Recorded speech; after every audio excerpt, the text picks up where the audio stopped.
สนับนับทางเรื่องการแก้ไขปัญหาการสลาดบางหลวงสนับ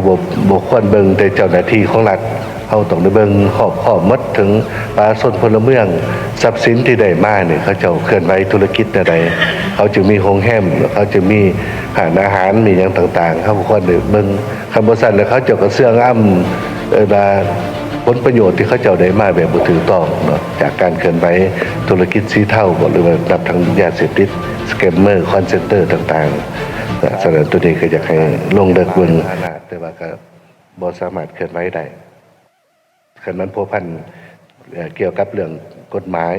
ก็อยากให้ปรับปรุงนั่นแหละกฎหมายที่เกี่ยวข้องนั้นแล้วพร้อมเดียวกันนั้นของกลางนี่ก็อยากเสริมเติมเนาะมีบางทางก็เสนอว่าผู้ที่กระทำผิดนี่เขาเจ้าเปลี่ยนเนาะสื่อทรัพย์สินที่ของเขาเจ้าใดมาที่บ่ถูกต้องนั้นสารมันก็สิพัวพันกับเวียกที่พวกเฮาจะได้พิจารณาต่อไปเป็นต้นเป็นเวียกงานขององค์การกวดการแห่งรัฐนี้สารนับทางเรื่องการแก้ไขปัญหาการสลาดบางหลวงสารบ่ควรเบิ่งแต่เจ้าหน้าที่ของรัฐเฮาต้องได้เบิ่งขอบมัดถึงประชาชนพลเมืองทรัพย์สินที่ได้มาเนี่ยเขาเจ้าเคลื่อนไหวธุรกิจใดเขาจะมีโรงแรมเขาจะมีอาหารมีอย่างต่างๆเขาควรได้เบิ่งคำว่าสั่นแล้วเขาเจ้าก็เสื่องอ้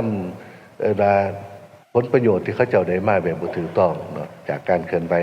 ธุรกิจสีเทาหรือว่านับทางยาเสพติดสแกมเมอร์คอนเซนเตอร์ต่างๆสำหรับตัวนี้ก็อยากให้ลงเลิกเบิ่งบรรดาภาคส่วนที่เกี่ยวพันเนาะกับคดีดังกล่าวนั้นตึงและอีกอันนึงมันเกี่ยวกับเรื่อง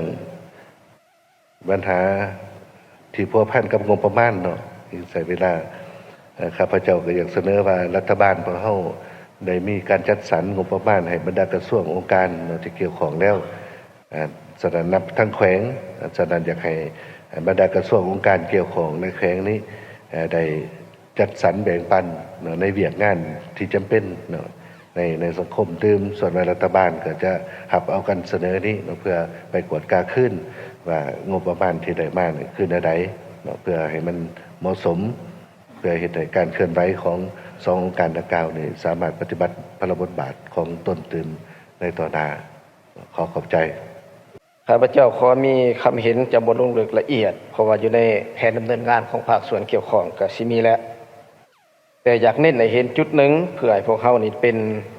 บุตรเฮียนนำกันเพื่อพร้อมกันได้สอบทางออกและวิธีการแก้ไขร่วมกันการตัดสินคดีนี่เสียให้มีความยุติธรรมมีความถูกต้องก็แน่นอนละ3ภาคส่วนนี้เป็นผู้จัดตั้งปฏิบัติเจ้าหน้าที่ศาลอัยการอันนี้เป็นปัจจัย3องค์กรอันนี้แหละ3เสาคับอันนี้แหละที่หน้าที่บุตรบาทนี่ว่ามันสิมีความยุติธรรมหลายหน่อยสำใดในเมื่อขบวนการการตัดสินมันดำเนินไปแล้วจะตั้งปฏิบัติไปแล้วแล้วก็เห็นว่าบางอันมันก็ยังมีการที่ว่าศาลขันต้นตัดสินศาลขันภาคตัดสินไปอีกแนวหนึ่งอันนี้ข้าพเจ้าจึงยกกรณีแข่งขวง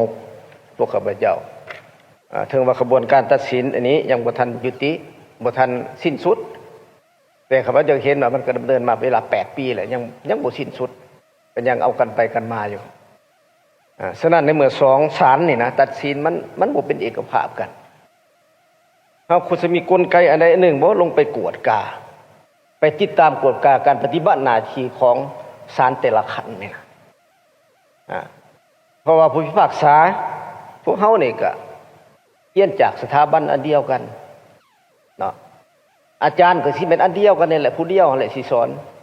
แต่เวลาเฮามาจะตั้งปฏิบัติเป็นหยังมันเบิ่งปัญหานี่มันคนละแง่มุมคนละแง่มุมอันนี้เฮาควรไปเบิ่งควรไปเบิ่งว่าการพิจารณาตัดสินของคณะศาลพวกเฮาเนี่ยเบิ่งในมุมมองใดเอาผลประโยชน์อันไหนเป็นที่ตั้งผลประโยชน์ของศาลผลประโยชน์ร่วมหมู่ผลประโยชน์ของบุคคลบ่อันนี้เฮาควรไปเบิ่งอันนี้ข้าพเจ้าว่าจะให้มีการติดตามกวดกาให้มีกลไกการติดตามกวดกาให้มีกลไกในการจะตั้งปฏิบัติกวดกาความรับผิดชอบของเจ้าหน้าที่พวกเขาให้มันลึกซึ้งชัดเจนตึง พื่อจะเฮ็ดให้การตัดสินของเฮานี่มันมีความถูกต้องบ่ได้ให้มีการห้องฟ้องอุทธรณ์กลับไปกลับมาหลายเทื่อหรือให้มีการสิ้นสุดก็คือพวกเฮาได้เห็นนำกันนั่นแหละบางเทื่อฮอดศาลสูงตัดสินแล้วก็ยังเขียนมาหาสภาเขียนไปหากวดกาเขียนไปหาภาคส่วนอื่นๆเนาะมาค้นคว้าเกิดขึ้นใหม่อันนี้ข้าพเจ้าว่าในระบบอันนี้ที่มีเป็นประเทศเฮาจะบ่เฮ็ดเนาะผู้อื่นเขาบ่เฮ็ดคันว่าศาลสูงตัดสินแล้วก็หมดกระบวนการยุติธรรมกับปฏิบัติเนาะอันนี้อยากให้ยกสูงคุณภาพในการปฏิบัติหน้าที่ของพวกเฮาเนี่ยมันสูงขึ้นในโอกาสนี้เนาะข้าพเจ้าอยากขอมีคำเห็นต่อ2องค์การนี้แนวละข้อเนาะทั้งนั้นต่อกับองค์การต่อกับโครงการของศาลสูงสุดเนาะที่เพิ่นได้ผ่านเพิ่นได้ผ่านใน23โครงการ77กิจกรรมในนั้นข้าพเจ้าก็อยากมีคำเห็นโดยเฉพาะเกี่ยวกับเรื่องแผนงานที่3โครงการที่4ที่ได้มีเนื้อในว่าโฆษณาการเคลื่อนไหวเวียกงานของศาลโดยรูปการต่างๆเช่นการพิมพ์จำหน่ายแยกย้ายบำรุงปรับปรุงแผนวาดขั้นตอนการดำเนินคดีการดำเนินคดีของศาลโฆษณาผ่านวิทยุโทรภาพหนังสือพิมพ์และเว็บไซต์ของประชาชนของศาลประชาชนโดยในนั้นข้าพเจ้าอยากให้เติมใส่ว่าโดยมีกลไกประสานสมทบกับบรรดาสื่อหรือว่าให้ใส่โดยประสานสมทบหรือว่ามีกลไกประสานงานกับคณะโฆษณาอุปโภคศูนย์กลางภาคเพราะว่าข้าพเจ้ายกปัญหานี้ขึ้นนี่ได้บ่เนื่องจากว่าระยะผ่านมาเห็นได้ว่าเวียกงานโฆษณาพวกเขาก็ยังบ่กว้างขวางภายหลังเวียกงานแถลงข่าวได้มาขึ้นกับโฆษณาพวกเขาก็ได้พยายามประสานงานกับทุกภาคส่วนในการโฆษณาเพื่อให้ประชาชนได้เข้าถึงเวียกงานกฎหมายให้หลายขึ้น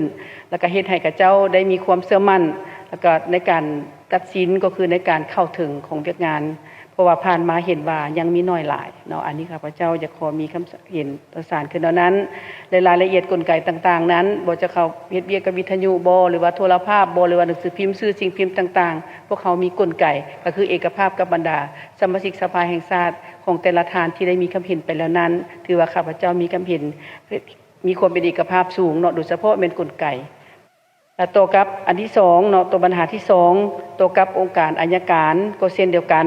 อยู่ในนี้ก็นี้นอนอยู่ในแผนงานที่4โครงการที่7เนาะถึงเป็นโครงการปรับปรุงระบบข้อมูลข่าวสารวารสาร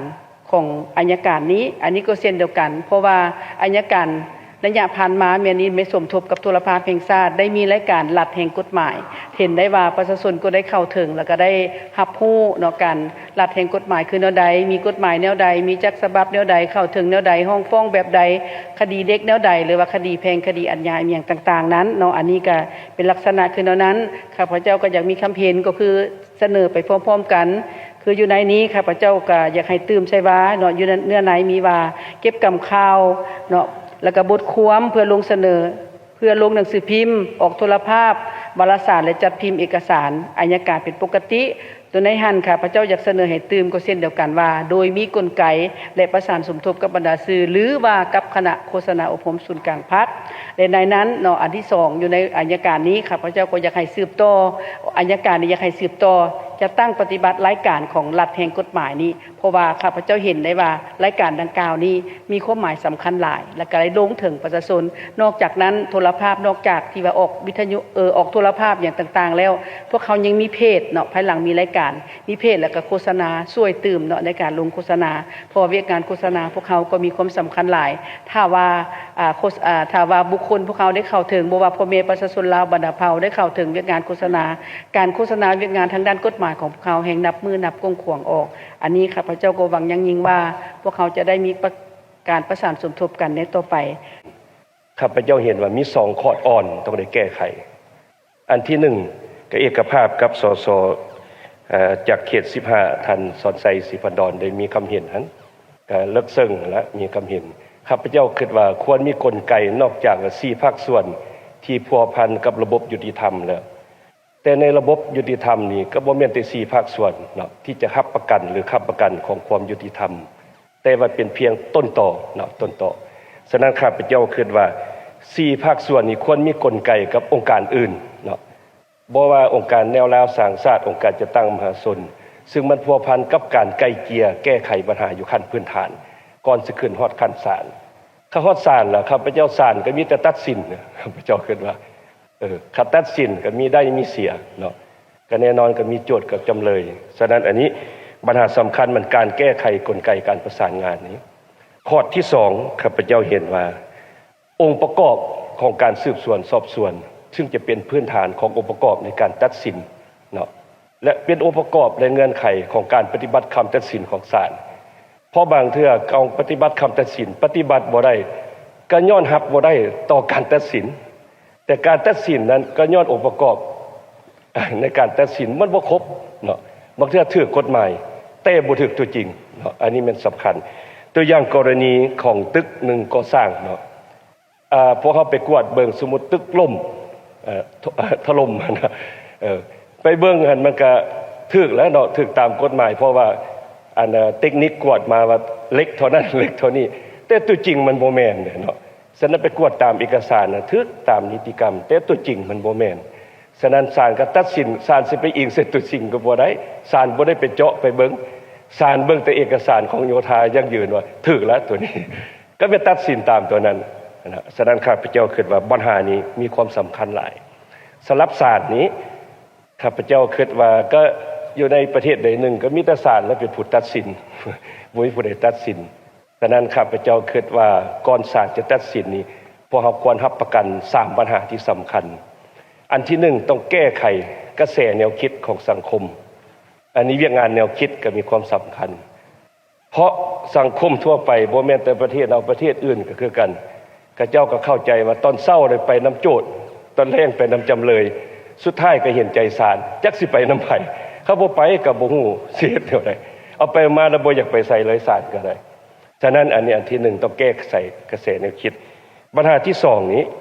ข้าพเจ้าคิดว่าแก้ไของค์ประกอบหลักฐานฉะนั้นอุปกรณ์งบประมาณเงื่อนไขในการปฏิบัติของศาลนี่ยังบ่สมเกียรติฉะนั้นข้าพเจ้าคิดว่าควรตอบสนองงบประมาณนี้และก็เงื่อนไขให้แก่ศาลพวกเราสำคัญที่สุด